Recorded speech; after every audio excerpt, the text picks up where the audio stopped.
예, 먼저 참부모님 말씀 혼독하겠습니다. 천성경 156조 말씀 되겠습니다.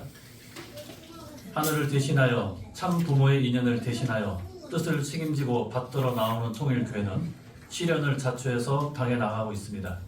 그 과정에서 사탄 세계와 분별된 자신을 세우고 참부모가 승리의 한 본보기를 취해 사탄 세계를 심판할 수 있는 참 자녀의 기준을 세워 놓아야 됩니다. 그렇게 종족, 민족, 국가의 기준을 세워놓지 않고는 참 부모에 대한 본연의 뜻을 지상에 이룰 수 없습니다.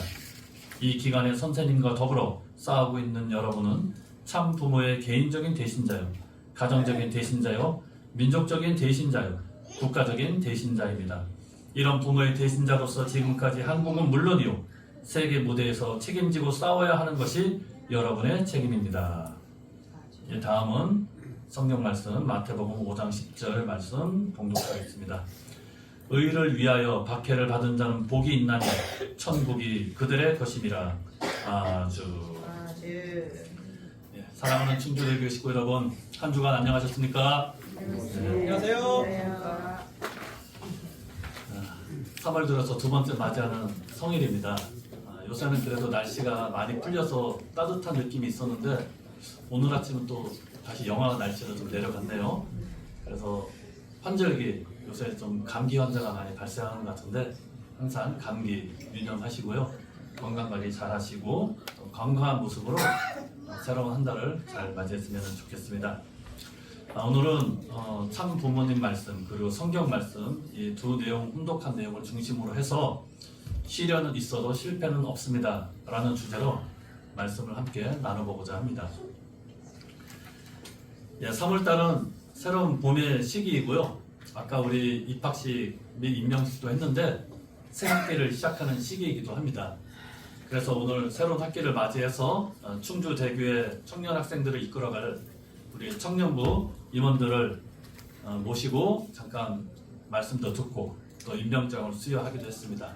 그 다음에 이 자리에 함께 하지는 못했지만은 새롭게 새로운 학년에 입학을 하는 우리 미래 세대들을 축하하는 그리고 격려하는 시간도 갖게 되었습니다. 새 학기에 새롭게 시작하는 학생들처럼 우리 식구님들께서도 새로운 봄을 맞이해서 새롭게 다시 한번 금년 한 해를 힘차게 출발했으면 좋겠습니다. 지난 한 주는 돌아보니까 기뻤던 일도 있었고 또 슬프고 가슴 아팠던 일도 있었던 것 같습니다. 먼저 기뻤던 일을 생각을 해보면요. 지난 2월 28일부터 3월 1일까지 1박 2일 동안에 우리 충주대교의 정성 캠프, 쉼슨 캠프를 파인리즈 리조트에서 갖게 되었습니다. 총 45명 식구님들이 함께 하셔서 화동회로 즐겁고 재미있는 그런 시간도 가졌고요.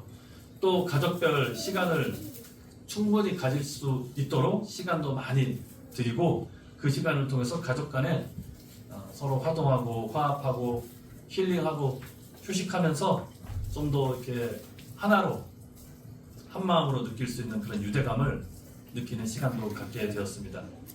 그리고 특히 둘째 날 아침 참부모님 공간에서 혼독회를 하면서 참부모님의 정성과 숨결을 우리가 느낄 수 있는 시간도 가졌고요. 또 참부모님께서 낚시 정성을 들이셨던 그 낚시터도 우리가 둘러보고 또 참부모님의 휘호가 적혀있는 천정원 휘호 속에서 우리가 단체 사진도 찍으면서요.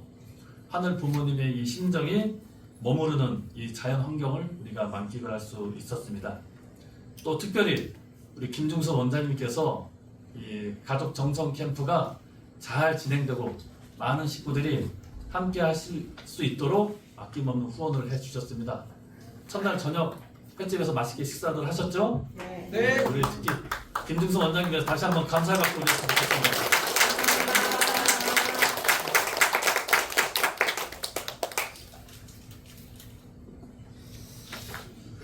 한편으로는 이와는 반대로 가슴 아프고 슬픈 일도 있었습니다. 식구님들 다 소식을 접해서 아시겠지만은 지난 3월 4일 일본 도쿄 고등법원에서 우리 신일본 가정연합 종교법인 해산명령이 이루어진 사건입니다. 이번 이 선고로 인해 가지고 우리 신일본의 가정연합은 종교 법인으로서의 지위가 상실되었습니다. 그로 인해서 여러 가지 세금, 세제 혜택이 중단이 되었고요. 그 다음에 법인으로서 등록된 그 재산은 이제 청산 절차가 시작이 되게 되었습니다. 그래서 그 고등법원에서 지정한 변호사들이 청산인으로서 전국에 교회에 파송이 돼가지고 교회 자산이라든지 교회가 관리하는 모든 이 건물이라든지 재산에 대해서 그런 것을 이제 관리하는 효력을 발생하게 되었습니다. 그래서 우리 건물이지만 우리가 마음대로 사용할 수도 없고 처분도 할 수 없는 그런 안타까운 상황에 놓이게 되었고, 그로 인해서 특히나 일본 식구님들은 교회 건물에서 예배라든지 여러 가지 모임도 지금은 하실 수 없는 그런 상황이 발생하게 되었습니다. 2022년 7월달 아베 총리 피격 사건이 일어난 이후로 계속적으로 재판 과정을 통해서 여러 가지 어려운 과정을 겪게 되었는데, 결과적으로는 종교법인 해산이라는 참담한 결과로서 이번 사태가 어느 정도 좀 마무리가 되고, 물론 3심 재판이기 때문에 또 항고를 해야 됩니다. 근데 이 3심 재판이 언제 열려서 언제 끝날지 시기적으로는 최소 2년에서 한 4년 이상 걸린다고 하더라고요. 그때까지 또 기약 없는 우리가 싸움을 해야 되는 그런 안타까운 상황에 놓인 것이 신일본의 그런 상황입니다.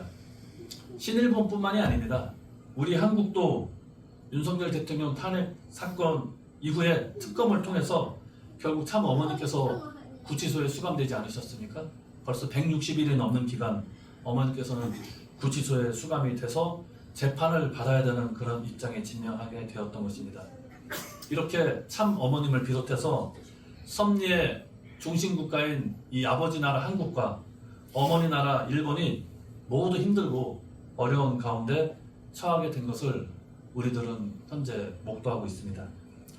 근래에 왜 이렇게 통일가가 계속 어려운 일이 발생을 하고, 또 우리가 재판을 하면은 항상 지고 있습니다. 지금 우리는 승리하기를 바라고 정성도 많이 들였는데 연달아서 우리는 원하지 않는 그 결과를, 패소를 받아들일 수밖에 없는 그런 상황을 우리가 맞이하게 될 때 왜 이럴 수밖에 없는지에 대해서 식구님들은 다 여러 가지 생각과 고민을 하시게 될 것입니다.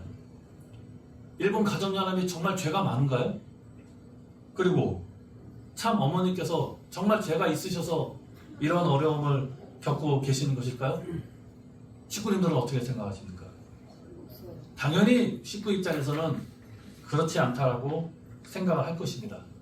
그런데 그럼에도 불구하고 왜 이런 시련이 우리에게 끊임없이 일어나게 되는 것인지, 이 어려움도 하늘의 섭리인 것인지 우리가 고민을 안 해볼 수 없습니다. 저도 한 사람의 신앙인으로서 또 목회자로서 이런 고민을 많이 하게 되었습니다. 여기도 분명히 어떤 의미가 있고 뜻이 있을 텐데 그것은 무엇일 것인가 생각을 하면서 오늘의 이 말씀을 준비하게 되었습니다. 메시아를 중심한 복귀 노정을 살펴보니까요, 예수님 때도 또 2000년 후에 우리의 참 부모님을 모시고 참 아버님이 섭리를 이끌어 가셨던 때도, 그리고 참 아버님 성화 이후 참 어머님이 중심이 되어서 지금의 섭리를 이끌어가는 그 때를 보게 될 때 공통점도 있고 차이점도 있게 되는 것을 발견하게 되었습니다. 예수님도 그렇고 참 아버님도 그렇고 참 어머님도 그렇고 죄가 없는데 죄인처럼 재판을 받고 계십니다. 그 결과 예수님은 십자가에 달려 돌아가시게 되었고, 참 아버님, 참 어머님은 지금 감옥에, 구치소에 수감되신 것을 우리가 보게 됩니다. 이렇듯 예수님 때와 또 참 아버님을 중심으로 한 섭리의 그 때, 그리고 참 어머님을 중심한 이 섭리의 때는 항상 시련을 겪을 수밖에 없는 그런 과정들을 우리가 보게 됩니다. 여기에 공통점과 차이점을 우리가 한번 좀 살펴보고, 더 이상 이와 같은 이러한 시련을 우리가 경험하지 않고 맞이하지 않기 위해서 우리는 무엇을 해야 되는지에 대해서도 한번 생각하고 살펴보도록 하겠습니다. 먼저 예수님과 참아버님, 참어머님의 시련의 공통점이 무엇인지 한번 살펴보겠습니다. 예수님들 한번 생각을 해보겠습니다. 예수님께서 이단으로 몰려가지고 빌라도 재판장으로부터 법정에서 재판을 받을 때를 한번 우리가 되짚어 보겠습니다. 그때 당시 재판장인 빌라도는 사실 예수님께서는 죄가 없다는 것을 이미 알고 있었습니다. 하지만 그때 당시 성난 군중들의 함성, 그리고 기득권을 갖고 있는 지도자들의 그런 여러 가지 소리와 외침을 외면하기가 어려웠던 것입니다. 군중들이 그렇게 외칩니다. 바라바, 그때 당시 흉악범이었죠. 바라바를 놓아가지고 예수님을 십자가에 못 박아라. 계속 이러한 외침을 빌라도에게 전했던 것입니다. 그런 군중의 외침에 빌라도는 결국 굴복을 할 수밖에 없었던 것입니다. 정의보다는 안정을 택했던 것입니다. 그렇기 때문에 빌라도가 재판 선고를 하기 전에 물을 가져다가 손을 씻습니다. 손을 씻으면서 이렇게 이야기를 합니다. 나는 이 사람 예수의 피에 대해서 무죄하다. 예수님의 선고 결과는 나와는 상관없다. 그런 의미로 손을 씻고 그 다음에 예수님의 십자가형을 선고를 했던 것입니다. 그러나 역사는 알고 있습니다. 손을 씻는다고 해서 그 책임까지 씻겨지지는 않는 것입니다. 세상이 예수님의 그 죄를 말했다고 해서 없는 죄가 생기는 것이 아니지 않겠습니까? 어떻게 보면 예수님 입장에서는 억울한 죽음을 당할 수밖에 없었지만은 그 죽음을 당하면서도 불평하거나 원망하는 그런 말씀보다는 용서와 사랑의 메시지를 전하면서 십자가를 지시면서 비록 완전한 구원을 이루지 못할지라도 영적인 구원만을 열어가기 위한 새로운 시대를, 새로운 길을 열어 가셨던 것, 우리들은 예수님의 노정을 통해서 다 알게 됩니다. 참 아버님 뜻 한번 볼까요? 재림 주님으로 이 땅 가운데 재림하셔가지고 얼마나 억울한 생활을 많이 하셨습니까? 6번씩이나 감옥 생활을 하셨습니다.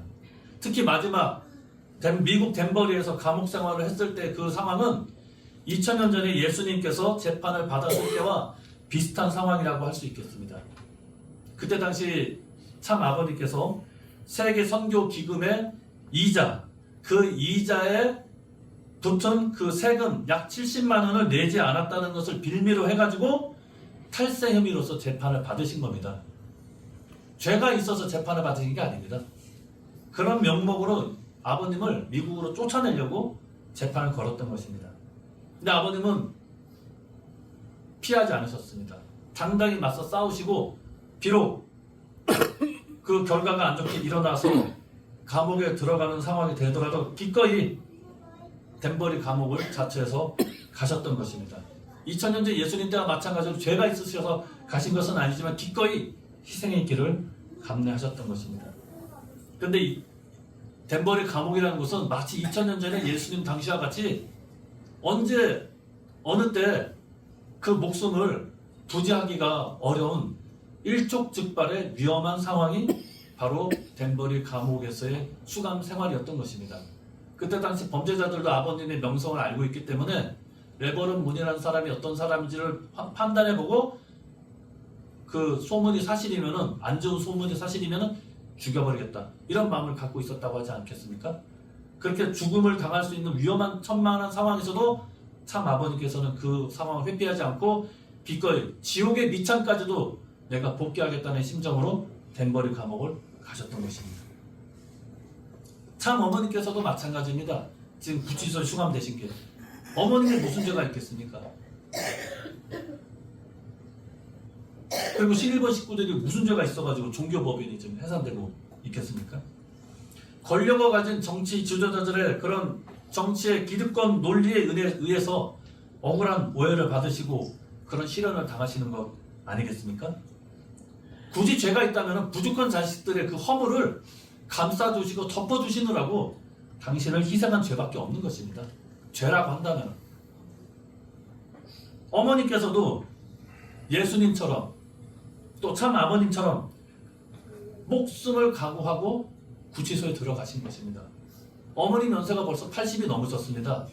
건강에 안 좋으시다는 거 다 알고 계시죠? 언제 어느 때 잘못돼도 전혀 이상하지 않을 정도로 어머님의 상태도 그렇게 건강이 좋지가 않으십니다. 목숨을 담보해서 이 희생의 길을 걸어가고 계시는 것입니다. 그리고 신일본이 이렇게 어려움을 당하는 것도 임산부들이 출산을 위한 마지막 고통에 해당되는 그런 사투를 지금 펼치고 있는 것 우리가 보게 됩니다. 이런 시련에 예수님 때와 참 아버님 때, 참 어머님 때 그 시련에 이 공통점을 우리가 발견하게 됩니다. 왜 이런 시련을 당하는가? 첫 번째, 하늘의 섭리를 이루기 위한 새 진리를 선포함으로 인해서 이런 시련을 당할 수밖에 없으셨던 것입니다.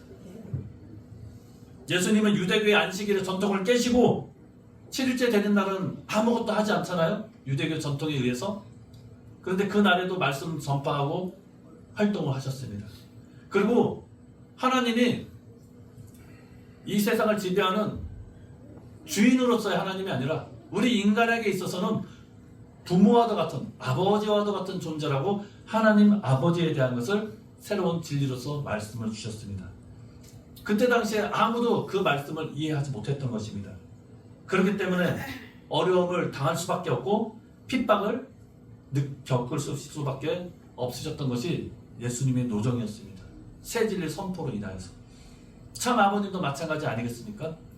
새로운 새 시대 새 진리의 말씀을 선포하시고 특별히 미국에서 하늘의 섭리를 이루시기 위해서 미국이 정말 하늘이 축복한 나라인 만큼 온 세상을 위해서 미국이 나아가야 된다라고 말씀을 하셨기 때문에 그때 당시 특히 이 기독교 국가인 미국에서 그 기독교인들이 참 아버님의 그런 새 진리의 말씀을 다 받아들이지 못했고 또 정치 세력에게 어려움을 겪으실 수밖에 없으셨던 것입니다.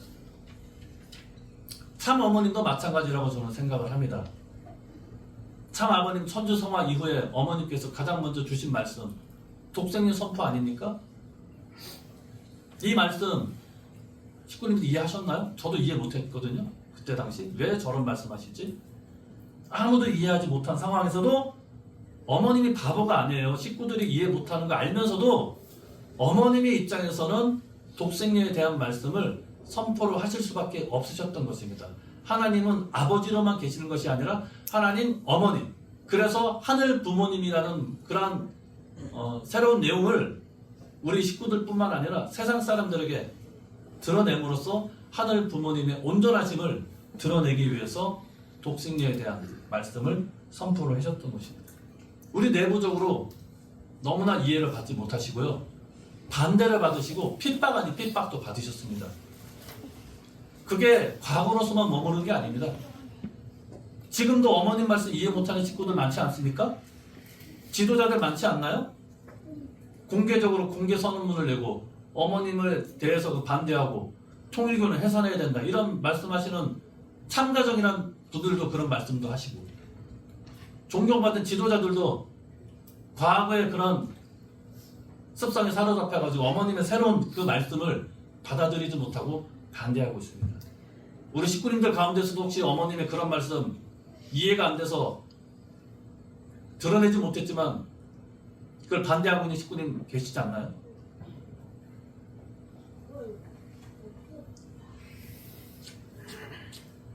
그렇기 때문에 그 어머님의 이 어려움은 외부의 어떤 핍박이라든지 오해가 아니라 우리 내부적으로 부모님을, 어머님을 제대로 모시지 못했기 때문에 이런 어려움을 어머님은 겪으실 수밖에 없었던 것입니다. 왜? 새로운 말씀을 선포를 하셨기 때문에. 이런 말씀 선포 안 하셨으면 어머님의 반대받을 일이 없고요. 아버님이 안 계신 입장에서는 당연히 어머님 중심으로 가면 어머님도 편안하게 밑에 손주님들 딱 세워서 모시고 가게 하면은 어머님도 편하잖아요. 근데 어머님 그렇게 안 하셨습니다. 다 밝히지 못한 새로운 진리, 그리고 아직 이 세상이 복귀되지 않았기 때문에 어떻게 하든지 어머님이 살아생전에 이 당대에 하늘 부모님의 뜻을 이루시고자 성체의 무리를 가하시면서 그렇게 말씀을 주시고 우리들이 이끌어 가셨기 때문에 그 어려움을 겪으실 수밖에 없었던 것이 아닌가 생각을 해보게 됩니다. 두 번째입니다. 새진리 선포와 더불어서 사탄 세력을 청산을 하고 하늘 부모님의 뜻을 이루는 활동을 전개함으로써 결국은 사탄 세력의 반대와 핍박을 받을 수밖에 없을 것입니다. 그렇기 때문에 2000년 전에 예수님께서는 율법을 폐하는 이단자라고 저주를 받고 결국 십자가상의 죽음길을 가시게 된 것입니다. 참 아버님께서도 순공운동으로 인해서 미국의 공산주의자들이 극심한 반대로 재판을 받고 덴버리 교도소에서 죽음을 각오한 노정을 가셨던 것입니다. 참 어머니께서도 실제 성령 독생녀라는 그 말씀과 더불어서 천일국 안착을 위한 7개 국가, 7개 종단, 대륙복귀의 노정을 걷다 보니까 그 가운데서도 온전히 어머님의 그런 말씀을 식구들이 이해하지 못함으로써 그렇게 환영받지 못한 입장에서 이 천일국 안착을 열어가기 위한 노정을 걸으셨던 것입니다. 어머님을 제대로 모시지 못했죠. 그러다 보니 어머님도 어려우실 수밖에 없고 내적으로 뿐만 아니라 외적으로도 불법 정치자금 후원이라는 그런 명목으로 어머님이 구치소에서 죽음을 각오한 희생의 노정을 지금 걷고 계시는 것입니다. 세 번째, 결국 예수님과 참 아버님, 참 어머님의 이 메시아로서의 노정에 있어서 사탄은 끊임없이 침범을 해서 어떻게 하든지 메시아를 죽음의 길로 내몰려고 한다는 것입니다. 사탄의 최종 목적은 하늘이 메시아를 보내지 못하게 해서 하늘 뜻을 이루지 못하게 하는 것 아니겠습니까? 그리고 만약에 메시아가 이 땅 가운데 강림을 한다면 그 메시아를 죽임으로써 결국 하늘의 뜻을 이루지 못하게 하려고 하는 것이 사탄의 최종 목적이라고 할 수 있겠습니다. 그렇기 때문에 끊임없이 메시아를 죽일 수 있는 그런 침범할 수 있는 그 기회를 노리고 있는 것이 사탄의 목적인 것입니다. 근데 사탄은 언제 그렇게 침범하느냐? 하나 되지 못할 때 그것을 조건으로, 참소 조건으로 불러일으켜서 메시아를 죽음의 길로 내몰려고 하는 것입니다. 예수님 때는 성공했죠? 하지만 참 아버님 때, 참 어머님 때는 예수님 때만 지금 다르다는 것을 우리가 알게 됩니다. 그 시련의 차이점. 결국 하나됨의 여부에 따라서 메시아가 살아서 뜻을 완성하느냐, 그렇지 못하느냐로 나눠질 수 있다는 것입니다. 그렇기 때문에 시련의 공통점뿐만 아니라 그 시련에 있어서 자세히 보면 차이점이 있다는 것입니다. 예수님 당시는 어떻습니까? 예수님을 따랐던 제자들이 모두 예수님을 부인했죠? 특히 베드로는 닭이 3번 울기 전에 너는 나를 부인할 것이라고 말씀하셨는데 그 예언대로 저분은 나와는 상관없는 분입니다. 나는 저분을 모릅니다. 부인을 했습니다. 그리고 제자들도 모두 뿔뿔이 흩어졌습니다. 이스라엘 백성도 예수님을 한 명도 메시아로서 모시지 않았던 것입니다. 아무도 예수님과 하나가 되지 않았기 때문에 준비되어진 기반으로서의 이스라엘 민족의 기반을 예수님께서는 모두 잃어버리셨습니다. 그 기반을 잃어버린 결과가 뭐냐? 십자가의 죽음이라는 것입니다. 근데 예수님은 그 죽음을 통해서라도 영적인 구원의 길을 열어주시려고 하늘의 뜻대로 그 길을 가셨던 것입니다. 예수님의 십자가 죽음 이후 40일 만에 부활을 하셔서 마가다락방의 영적인 역사를 통해서 흩어졌던 제자들을 다시 불러 세우십니다. 제자들은 뒤늦게 예수님을 모시지 못하고 따르지 못한 것을 후회하면서 그 영적인 만남과 그 역사를 통해서 회개를 하면서 새롭게 각오와 결의를 합니다. 비록 살아서 예수님의 뜻을 이룰 수 있는 기반을 만들지 못했지만 예수님 십자가 죽음 이후에 뒤늦게라도 예수님과 하나가 되어서 저 땅끝까지 복음의 말씀을 전하는 운동을 펼치게 되었던 것입니다.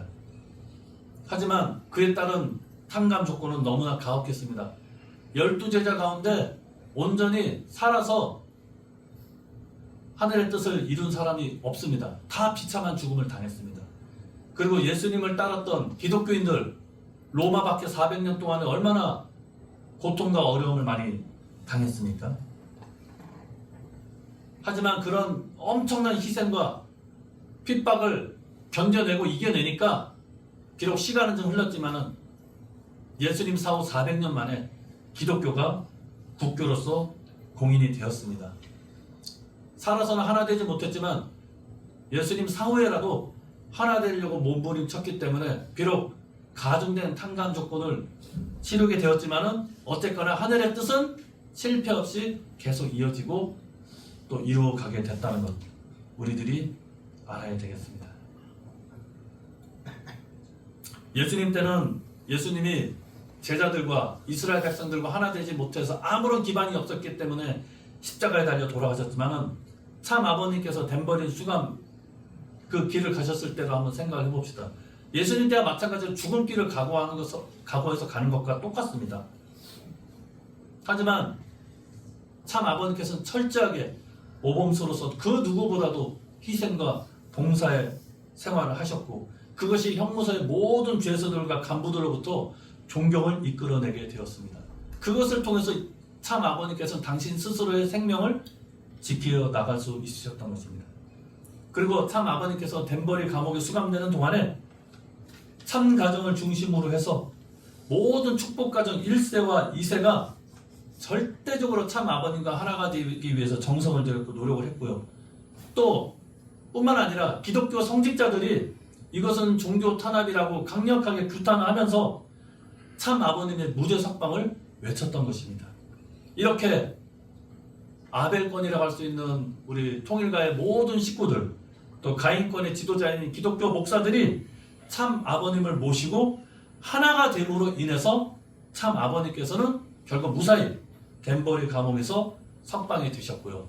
그 덴버리 감옥 수감을 통해서 40년 광야 노종을 종료로 하시는 1승위를 선포하신 거 아니겠습니까? 그로부터 7년 후에 새롭게 성약시대를 선포를 하시면서 참 아버님께서는 덴버리 감옥 수감 기간 동안에 축복 가정들이 하나 되고 기독교 목사가 참 아버님을 중심으로 하나가 된 그 기반을 가지고 성약시대 새로운 시대를 열어가셨던 것. 하나됨의 그 차이가 어떤 결과를 불러일으키는지를 우리가 한번 생각을 해봐야 되겠습니다. 자, 그렇다면 참 어머님의 상황도 우리가 한번 생각을 해봐야 되겠죠? 참 아버님 천주성화 이후에 2013년 기원절을 선포를 하셨습니다. 그 후에 아까도 제가 말씀드렸다시피 독생녀에 대한 말씀을 주셨습니다. 비록 내부적으로는 지도자를 비롯해서 식구들의 온전한 이해와 동의를 받지 못했지만은 어머니는 독생녀 선포에 대한 말씀을 갖고 2020년까지 7년 노정을 통해서 7개의 국가, 7개의 종단, 대립복귀의 조건을 세우셔서 2020년 천일국 안착을 선포하셨습니다. 우리는 어머님 말씀을 이해하지 못하고 따르지 못했지만은 복귀된 7개 국가와 7개 종단은 참 어머님의 독생녀 말씀을 받아들임으로써 어머님을 모시고 따랐지 않습니까? 여러분 다 아시지 않습니까? 어머님의 노정을 통해서. 그것을 조건으로 해서 천일국 안착 시대를 어머니께서는 선포하시고 새로운 시대를 열어가셨던 것입니다. 오히려 우리들보다 세상의 기독교인들이, 세상 사람들이 그런 어머님과 더 하나가 됐던 모습이었다는 것을 우리들이 생각을 해봐야 되겠습니다. 그렇기 때문에 어머니께서는 천일국 안착 시대를 선포하시고 승리를 하셨지만은 우리가 내적으로 통일가의 식구들이 어머님과 하나가 되지 못한 그 연고로 어머님은 어려움을 겪으실 수밖에 없는 것이 이 하늘의 섭리인 것입니다. 그래서 어머님이 현재 지금 구치소에 수감 중이시고 재판을 지금 계속 받아야 되는 과정 가운데 있습니다. 그리고 어머님 국가이신 일본은 가정양을 해산명령 받게 되었습니다. 근데 하늘은 이것을, 이 시련을, 이러한 희생을 또 다른 조건으로 삼아가지고 탄감 조건으로 삼아서 새로운 시대를 열어가시려고 할 것입니다. 마치 2000년 전에 예수님의 죽음을 통해서 이 기독교를 전 세계적인 종교로 만든 것처럼 하늘은 어머님의 희생과 일본 가정연합의 희생을 통해서 새로운 시대를 열어가실 것입니다. 그렇기 때문에 신한국의 우리 통일가의 식구들도 절대적으로 어머님과 하나가 되는 내용이 필요하다는 것입니다. 그렇게 해서 내려주신 것이 뭐냐? 그게 천심원 정성입니다. 어머님과 하나가 되기 위해서는 마음을 모으고 뜻을 모아야 되잖아요. 그걸 어머니께서는 이미 예견을 하신 것 같아요. 그래서 천심원 정성으로 우리가 더욱 뜻을 위해서 또 참 부모님과 하나가 되기 위해서 정성을 들이시게 하시고, 그것을 기반으로 해서 어머니께서는 신통일한국 시대, 신통일 세계 시대를, 새로운 시대를 열어가시려고 하신다는 것을 알고, 우리가 절대적으로 어머님과 하나가 될 때만이 이 어려움을 극복할 수 있다. 섭리적으로, 신앙적으로 그러한 것을 알았으면 좋겠습니다. 복귀섭리 노정에 있어서 인간이 책임 분담 다 하지 못할 때요, 불가피하게 피를 흘리는 희생과 시련의 탕감 조건 겪을 수밖에 없습니다. 하늘은 그렇게 쳐서라도 그 뜻을 이루시려고 한다는 것입니다. 근데 할 수만 있으면은 그런 희생과 시련의 탕감 없이 하늘의 뜻을 이루면 얼마나 좋겠습니까? 이러한 내용들이 반복되지 않기 위해서 우리들이 생각해봐야 될 내용들 뭐냐? 첫 번째로 사탄이 침범할 수 없는 기반을 조성하는 게 중요하겠죠? 그 외적으로 뭐냐? 그 숫자입니다. 숫자. 어머니께서 숫자에 대해서 말씀하셨잖아요. 전 세계 3분의 1이라도 전도를 했으면 좋겠다. 우리가 다 좋아요. 참부모님이 안 계십니까? 참부모님이 선포한 진리의 원리 말씀은 없습니까? 근데 왜 우리는 아직도 소수 종교로서 세상으로부터 인정받지 못하느냐? 결국 숫자가 부족하기 때문 아닙니까? 숫자가 필요합니다. 숫자의 힘이 필요해요. 이걸 무시할 수 없는 것입니다. 예를 들어볼까요? 우리나라만 놓고 보더라도 순복음교회, 전 세계 단일교회로서 최대 신도를 갖고 있는 순복음교회가 처음부터 기독교 정통 기독교를 인정받았나요? 이단으로, 우리가 똑같은 이단이었습니다. 순복음교회도. 그런데 순복음교회가 무시할 수 없는 신도수가 늘어남으로 인해서 결국은 정통 기독교로서 나중에 인정을 받게 된 것이에요. 또 기독교 어떻습니까? 기독교 로마로부터 국교로 공인받기까지는 얼마나 많은 시련과 고통이 뒤따랐습니까? 그런데 국교로 인정받을 수 있는 것, 제가 지난번에도 한번 말씀드린 적 있죠? 결국 숫자의 힘입니다. 로마 지도자들이 기독교인들을 무시할 수 없는, 기독교인들이 엄청나게 로마에 많이 전대가 되어지고 기독교인들이 생성되니까 더 이상 그것을 외면할 수 없고 무시할 수 없는 거예요. 결국 받아들이지 않을 수 없는 상황까지 됐기 때문에 기독교를 국교로서 공인했던 것은 결국 숫자의 힘입니다. 반대로 이야기하면 우리는 숫자가 부족합니다. 그 기반이 약했기 때문에 항상 우리는 시련을 당할 수밖에 없는 것. 따라서 우리가 그런 이 내용을 해결하기 위해서는 무엇보다 숫자를 우리가 많이 확보를 해야 됩니다. 전도도 중요하고요. 또 우리 내부적으로도 얼마나 잃어버린 숫자가 많습니까? 아까 미래세대 숫자 보셨죠? 제적이 80명이랍니다. 아마 더 될 수도 있겠죠.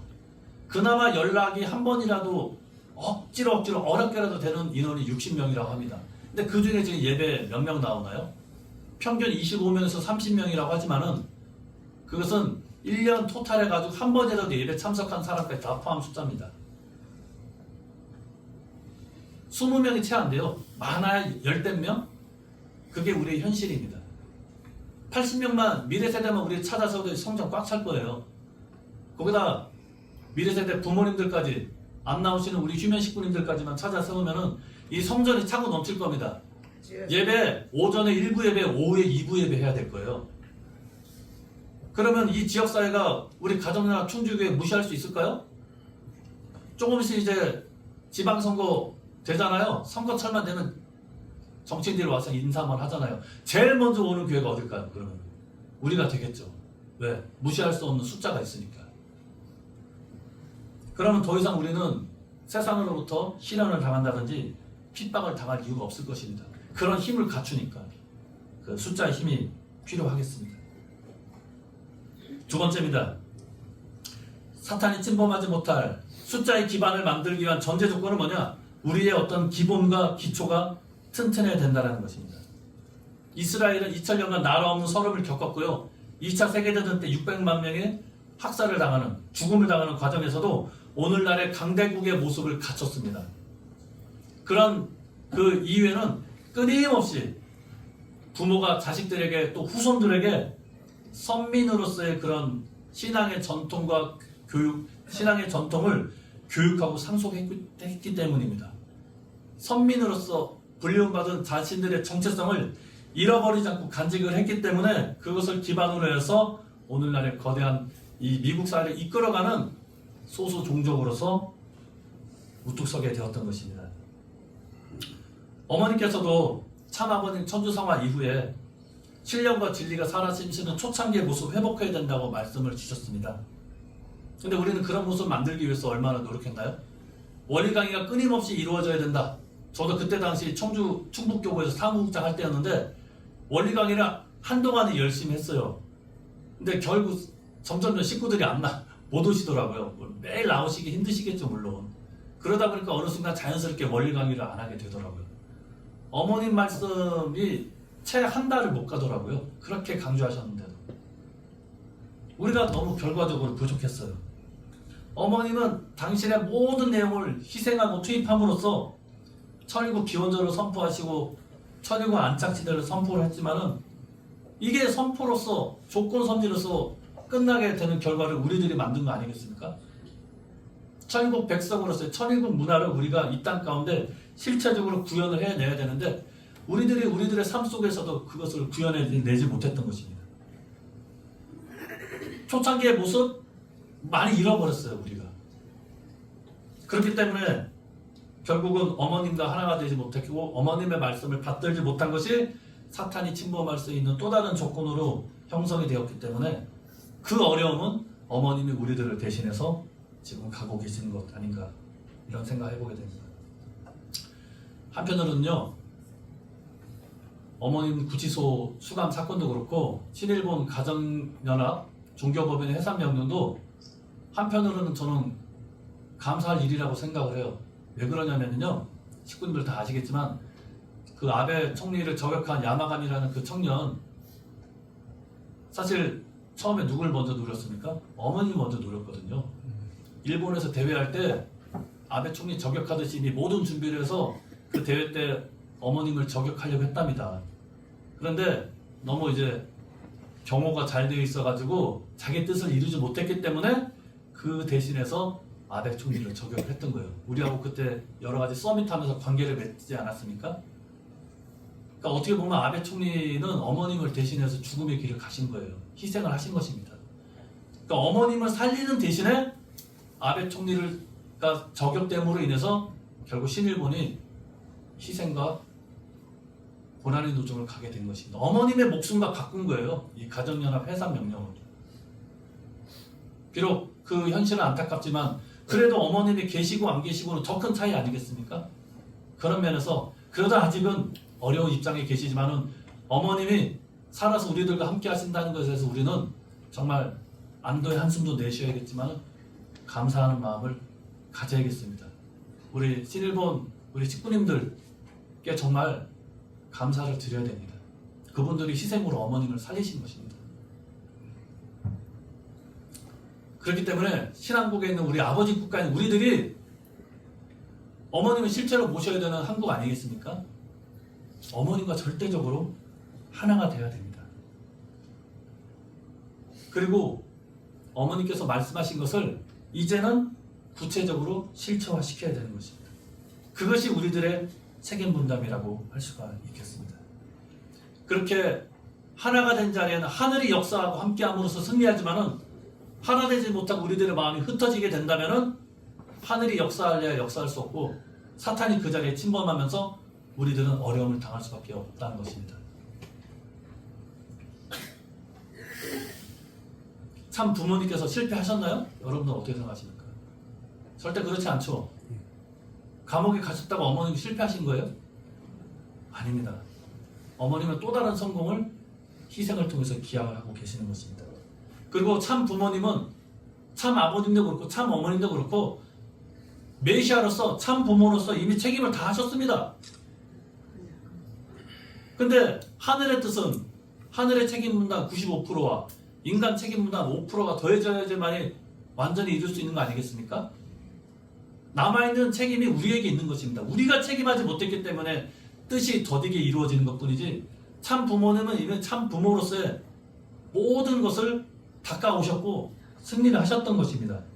그런데 우리가 참 어머님과 하나 되지 못했고 우리가 실체 기반이 되어드리지 못함으로 인해서 그런 부족함까지도 참 어머니께서 승리하신 입장임에도 불구하고 우리들을 대신해서 희생과 탕감의 그 길을 가시게 된다는 것을 생각하게 될 때 정말 마지막 우리에게 주어진 이 5%의 책임을 다하기 위해서 우리가 좀 노력을 해야 될 것이고요.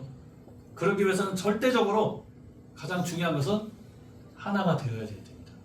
하나가 되어서 우리 가정에서 우리 교회에서 하늘 부모님을 중심한 이 심정문화, 신령과 진리가 살아 숨쉬는 이 천일국 문화를 안착하게 될 때 우리가 전도활동 어렵게 안 해도요 그 향기를 맡아서 사람들이 옵니다. 그럼 전도가 자동적으로 되고 교회를 떠났다 식구들이 돌아오잖아요. 그럼 숫자가 늘어나게 돼 있습니다. 그러면 더 이상 사탄도 침범할 수 없는 탄탄한 기반이 우리들에게 있게 될 때 하늘의 뜻은 우리들을 통해서 완성을 보게 될 것입니다. 그 첫 번째가 뭐냐? 절대적으로 하나가 되는 거예요. 이게 제일 중요합니다. 문화를 이루고 숫자를 만드는 것도 중요한데 그 첫 번째 단계는 참 어머님과 절대적으로 하나가 되는 게 중요합니다. 물론 이성적으로 100% 이해되지 않아요. 저도 솔직히 말씀드리면 어머님 말씀하신 거 100% 이해하는 거 아닙니다. 하지만 심정적으로는 우리 느낄 수 있지 않겠습니까? 참 어머니, 그 우리 어머님 아니에요? 어머님이잖아요. 우리 다 축복 받았잖아요. 자식은 부모를 떠날 수 있어도 부모는 자식 안 버립니다. 그걸 생각해 보셔야 돼요. 이 못난 자식들 버릴 수 있으면은 버리면 더 편하잖아요. 좋잖아요. 더 훌륭한 사람을 찾아 세우면 더 편하잖아요. 섭리도. 근데 사랑의 참 사랑의 실체이시고 본체이시기 때문에 끝까지 우리들을 책임지시려고 이 어려운 길을 걸어가고 계십니다. 그 심정을 우리가 생각을 해야 돼요. 머리로는 이해되지 않아도 마음으로는 심정적으로 우리는 느낄 수 있는 거 아니겠습니까? 마음적으로 심정적으로 하나가 되어져야 됩니다. 그래서 참 부모님께서 가정 맹세에도 절대신앙, 절대사랑, 절대복종 말씀하신 거 아닙니까? 100% 이해돼서 따라가라는 게 아닙니다.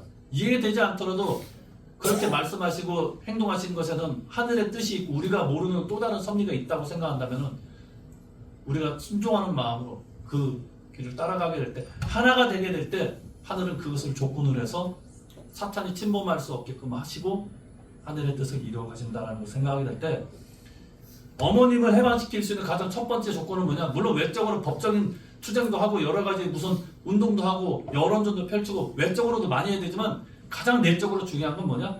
하나가 돼야 됩니다. 이게 저는 해결 열쇠의 첫 번째라고 생각을 하게 됩니다. 이제 마무리를 좀 해보겠습니다.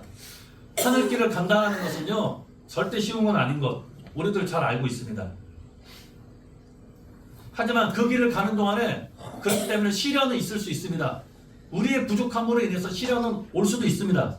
하지만 하늘의 섭리는 무조건 완성을 해야 됩니다. 따라서 실패는 없는 것입니다. 시련은 있을지언정 실패는 없습니다. 하나님의 머릿속에는 참 부모님의 그 마음속에는 실패라는 단어 없어요. 하늘의 섭리 참 부모님의 생애가 그래 왔습니다. 그렇기 때문에 우리들도 또한 우리에게 시련은 있을 수 있습니다. 하지만 우리로 인해서 더 이상 하늘의 섭리가 연장된다든지 실패하는 그런 형태의 모습을 되풀이하지 말아야 되지 않겠습니까? 그렇기 때문에 우리가 다시 한번 새롭게 각오와 결의를 다지고 절대적으로 지상의 어머님이 살아계시는 동안에 우리가 어머님을 모시고 하나가 됨으로써 이 교회와 가정에서 식구들 간에 서로 화합하고 하나 되는 참사랑의 심정 문화를 가져놓는다면은 하늘은 그것을 조건으로 해서 틀림없이 섭리를 하실 것이고 승리를 하실 것입니다. 섭리를 완성하실 것입니다. 믿습니까? 예, 앞으로도 우리에게 더 큰 시련이 있을지 모르겠습니다. 종교법인 해산이 일본으로만 그칠 것 같습니까?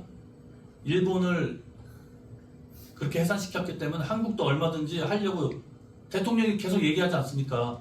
우리도 그런 시련 닥칠 수 있어요. 거기에서 우리가 이겨내려면 절대적으로 우리가 하나가 되어야 한다는 거. 시련이 있을 수 있어도 우리 때문에 실패가 없도록 우리가 더욱더 하나가 돼서 뜻을 위해서 전진할 수 있는 그런 모습으로 나아가는 한 주간이 되기를 간절한 마음으로 바라면서 말씀을 마무리하겠습니다. 보고 올리겠습니다. 고맙고 감사하시 하늘 부모님, 참부모님, 이러한 시련과 고통도 우리들이 더욱더 하나가 되기 위한 연단의 과정이라 생각을 하고, 지금부터라도 참 어머님과 절대적으로 하나가 되고 우리 식구들 간에 절대적으로 하나가 되게 될 때, 사탄이 틈탈 수 있는 그 여지조차 남기지 않게 될 때, 하늘은 이것을 조건으로 해서 새로운 시대를 열어갈 것이고 결국 그 뜻을 완성해 가질 것입니다. 그러한 확신을 가질 수 있는 우리들의 모습이 되고, 그 확신을 통해서 하나됨을 통하여서 참 어머님을 하루속히 해방하고 천정국으로 다시 환공할 수 있도록 우리가 더욱더 천심원을 중심한 기도와 정성으로 하나 될 수 있는 우리 충주대교의 모든 식구님들 되기를 간절한 마음으로 바라면서 홀리마다를 모신 축복가정 조형의 이름으로 감사드리며 기도드렸사옵나이다.